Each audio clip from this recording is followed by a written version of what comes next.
Continuamos então o nosso curso Salvos pela Esperança. Nós queremos entender como podemos chegar à salvação por meio da esperança.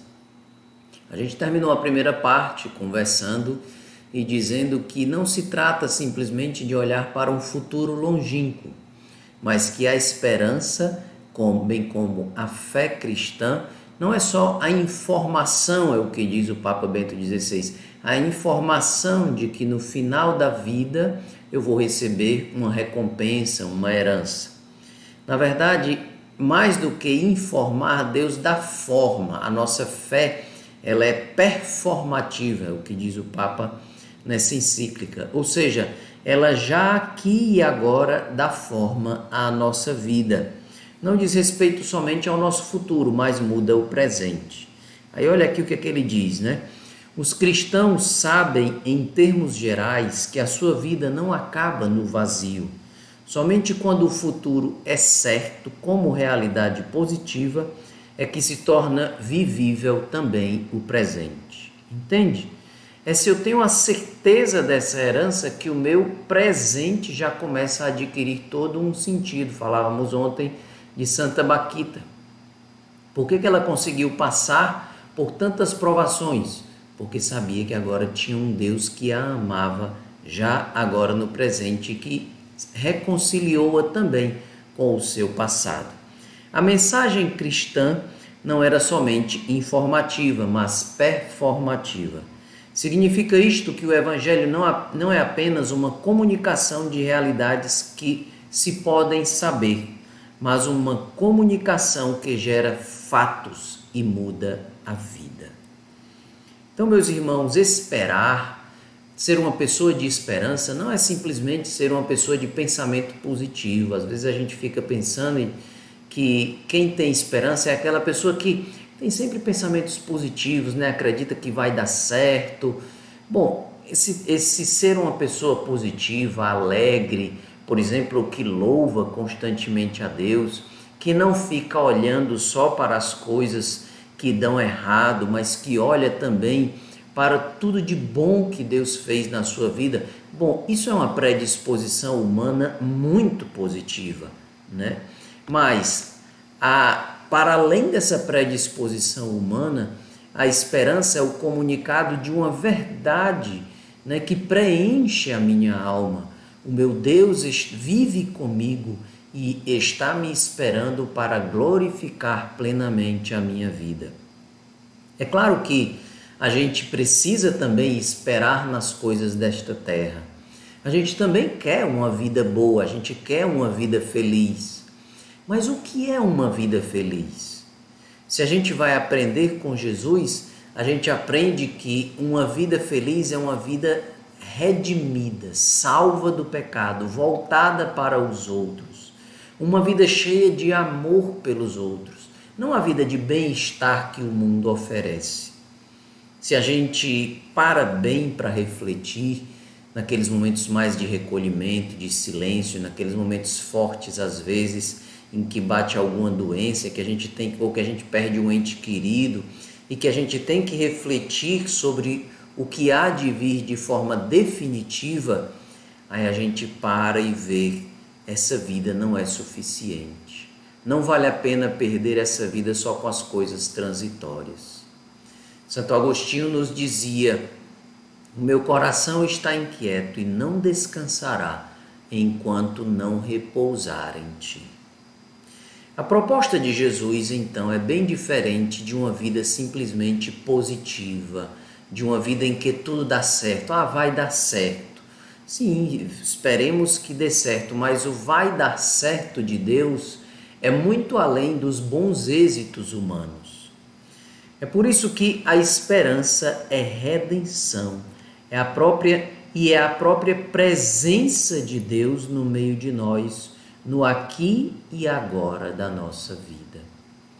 Quem descobriu um tesouro vai e vende tudo para comprar aquele campo. A esperança cristã é o conhecer Jesus, conhecer esse Deus que nos ama e que preenche a nossa vida, para além das coisas passageiras. Porém, diz o Papa, coloca-se a questão: em que consiste essa esperança que, enquanto esperança, é redenção? Pois bem, o núcleo da resposta encontra-se no trecho da carta aos Efésios já citado. Os Efésios, antes do encontro com Cristo, estavam sem esperança, porque estavam sem Deus no mundo. Às vezes você pode olhar para uma pessoa que é um ateu, que não tem a Deus, e você dizer: poxa, essa pessoa é tão cheia de esperança, sempre acredita. Falta a ela, porém, a esperança inabalável, porque todos um dia deveremos passar pela morte. E qual é essa esperança que sacia o coração humano, colocando coisas que vão passar? Não é essa a esperança do cristão. A esperança do cristão é a esperança definitiva. Daí a proposta de Jesus ao jovem rico. Eu queria ler para vocês o trechinho de novo do jovem rico, porque é uma passagem muito importante para a reflexão sobre o que é a verdadeira esperança. Separar um pouco essa esperança transitória e passageira da verdadeira esperança. Mateus 19, do 16 e seguintes. Um jovem aproximou-se de Jesus e lhe perguntou: Mestre, que devo fazer de bom para ter a vida eterna? Disse-lhe Jesus: por que me perguntas a respeito do que se deve fazer de bom? Só Deus é bom. Se queres entrar na vida, observa os mandamentos. Quais? Perguntou ele. Jesus respondeu: não matarás, não cometerás adultério, não furtarás, não dirás falso testemunho, honra teu pai e tua mãe, amarás teu próximo como a ti mesmo. Disse-lhe o jovem: tenho observado tudo isso desde a minha infância. Que me falta ainda? Respondeu Jesus: se queres ser perfeito, vai, vende teus bens, dá-os aos pobres e terás um tesouro no céu. Depois vem e segue-me. Ouvindo essas palavras, o jovem foi embora muito triste, porque possuía muitos bens. Jesus disse então aos seus discípulos: em verdade vos declaro, é difícil para um rico entrar no reino dos céus. Essa palavra é muito forte porque ela vem purificar a nossa esperança. O que acontece com esse jovem? Ele já tem todos os êxitos da vida, é rico, provavelmente sente falta de alguma coisa, mas esperto que parece ser, ele quer ser rico também depois da morte. E se aproxima de Jesus para obter mais essa riqueza. Às vezes a gente fica atrás de Deus para obter mais uma riqueza. Eu já tenho tudo. Então eu quero também que na minha prateleira de todos os bens, eu tenha também a Deus que me ajuda nos meus problemas, né, que vai me dar uma vida eterna. É tão importante a gente ter fé, né? Às vezes a gente ouve isso. Esse jovem rico vai buscar Jesus com essas disposições. E Jesus diz: vive os mandamentos para ter a vida eterna. Primeiro Jesus diz: por que dizes que eu sou bom? Só Deus é bom. Porque aquele jovem chega com aquele jogo do mundo, né? Meio que na bajulação, querendo conquistar Jesus. Jesus quer a autenticidade do coração, a conversão. E diz para ele: cumpre os mandamentos. E ele diz: isso eu já tenho cumprido desde a infância. Será que estava cumprindo mesmo? Interessante que Jesus fala somente de 7 mandamentos dos 10 mandamentos. A gente sabe que os mandamentos são divididos em 2 partes. Os primeiros 3, aqueles que se referem a Deus. Amar a Deus sobre todas as coisas, não tomar o seu santo nome em vão, né? Guardar os seus dias de culto. Né? E depois vem os mandamentos que se referem ao outro, né? Honrar pai e mãe, não furtar, e aí vai, como nós ouvimos na passagem.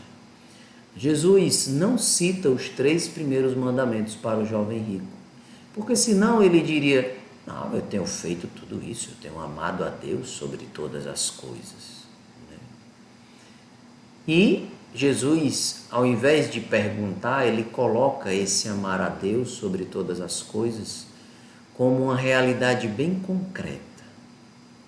Vai, vende tudo o que tem, dá aos pobres, vem e segue-me.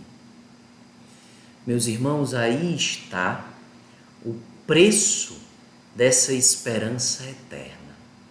Não é simplesmente jogar tudo fora, mas é amar a Deus sobre todas as coisas. Trocar as esperanças passageiras por esperanças eternas e definitivas. Ser feliz para sempre com Deus. E olha que interessante, esse jovem que estava procurando a felicidade eterna sai triste nesta vida, mesmo sendo muito rico. Ele vai embora e Jesus diz: é muito difícil um rico entrar no reino dos céus. Porque, meus irmãos, as esperanças deste mundo, essas esperanças passageiras, elas podem até saciar os nossos desejos momentaneamente, mas elas não saciam o sentido profundo da existência. Aquele viver para Deus, com Deus, em Deus, que dá uma paz profunda ao coração e a certeza de que as tribulações vão passar e um dia nós vamos receber a recompensa eterna de Deus. Como é bom a gente passar pelas tribulações, sabendo que tudo vai passar. Essa sim é uma esperança eterna. A esperança da redenção de Jesus, como diz o Papa Bento XVI, na Spe Salvi.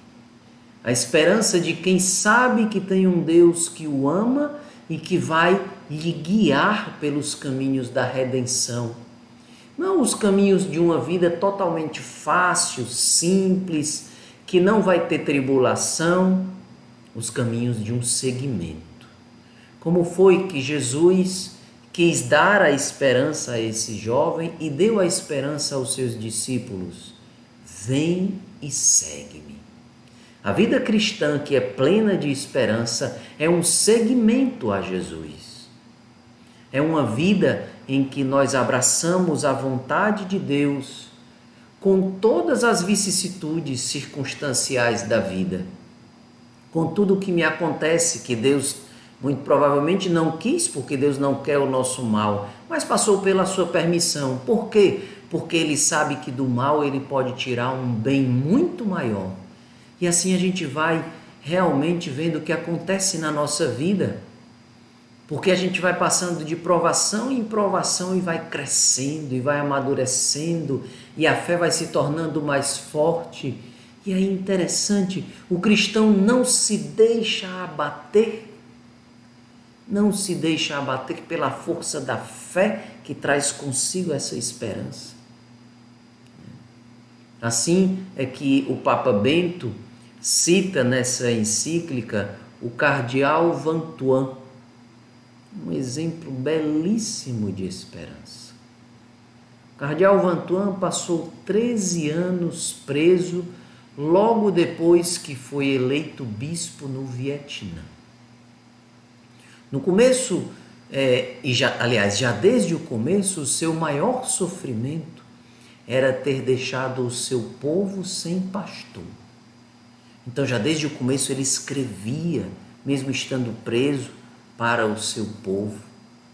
Ele não queria de forma alguma deixar de celebrar a missa. E aí, ele deu um jeitinho de escrever para os seus cristãos, pedindo aquele remédio que era tão importante. E assim eles enviaram um pouquinho de vinho no frasco e ele celebrava escondido na sua cela, enquanto ninguém estava olhando, com uma gotinha de vinho na mão e um pedacinho de pão. Celebrava a missa e comungava. Ali ele encontrava toda a esperança da sua vida, porque se unia ao seu Senhor e se enchia da certeza de que um dia estaria na presença dele. Foram 13 anos e foram 8 anos de solitária.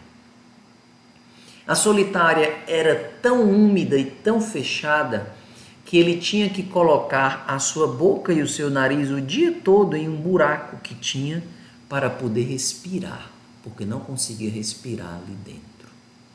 Você consegue imaginar toda uma vida, 13 anos é uma vida vivida nessa situação? E interessante, diante dessa situação, o governo já não sabia o que fazer, porque todo carcereiro que eles colocavam acabava por se converter ao cristianismo. Até que eles disseram, bom, vamos deixar o mesmo o tempo todo que ele estiver aí, porque não adianta mais mudar não. E o carcereiro ficou sendo um companheiro dele, um cristão. Isso é que é uma esperança viva, forte, capaz de passar por todas as tribulações. A esperança da fé inabalável. A esperança de um Deus que nos faz avançar no caminho dele. Nós precisamos ter uma fé assim. É por isso que a esperança de Jesus, é aquela esperança que ele nos chama ao caminho cristão. São Mateus 10, do 34 ao 39. Não julgueis que vim trazer a paz à terra. Vim trazer não a paz, mas a espada. Eu vim trazer a divisão entre o filho e o pai, entre a filha e a mãe, entre a nora e a sogra. E os inimigos do homem serão as pessoas de sua própria casa. Quem ama seu pai ou sua mãe mais que a mim não é digno de mim. Quem ama seu filho mais que a mim não é digno de mim. Aquele que não toma a sua cruz e não me segue, não é digno de mim. Aquele que tentar salvar a sua vida, perdê-la-á. Aquele que perder a vida por causa de mim, reencontrá-la-á. Como é que uma pessoa pode ter esperança tendo que carregar a cruz? Será que Nosso Senhor está dizendo assim, é o seguinte, vocês aguentem firme aí nessa vida, que depois eu dou uma melhor para vocês. Carregue a cruz, porque senão você não vai ser salvo. Será que o cristianismo é um fatalismo assim, que a gente tem que simplesmente suportar todas as dores? Primeiro, a gente não pode pensar assim porque ele carregou as nossas dores e transformou toda cruz em ressurreição. Transformou toda cruz em caminho de ser reconstruídos por dentro. Quando o Senhor nos convida a tomar a nossa cruz, Ele está nos convidando, antes de tudo, a confiar em Deus e seguir com Ele, carregando os pesos da vida e transformando em amor. Porque foi assim que Ele carregou a sua cruz. Não é carregar a cruz como um condenado, é carregar a cruz junto com o Redentor, sendo salvo e entregando esses sacrifícios pela salvação das almas. Quem não toma a sua cruz e não me segue não é digno de mim, porque viverá na superficialidade de uma vida de bem-estar, porque não fará da vida dom para os outros. E aqui tem uma coisa às vezes difícil de explicar. Quem ama seu pai ou sua mãe mais do que a mim não é digno de mim. Nosso Senhor não está se colocando em amor alternativo a outros amores tão caros como o amor ao filho, como diz aqui nessa passagem. Mas Ele está mostrando que quem tomar a sua cruz se tornará uma pessoa altruísta, se tornará uma pessoa cheia do amor de Deus. E assim poderá viver esses relacionamentos não mais fechados em si mesmo, mas agora governados pelo amor de Deus, que é o primeiro na nossa vida. E aí a gente vai poder até amar essas pessoas e as outras também, porque não devemos amar somente aqueles que nos amam, com o amor que vem de Deus a partir de um coração forte. Sermos salvos pela esperança é tomar o caminho de Jesus, que nos deu o seu caminho, um caminho de redenção. E numa via de cruz e ressurreição, nós vamos sendo reconstruídos para uma esperança eterna que já começa aqui nesta vida. Que Deus te abençoe. Nos encontramos na continuação deste curso amanhã. Um grande abraço.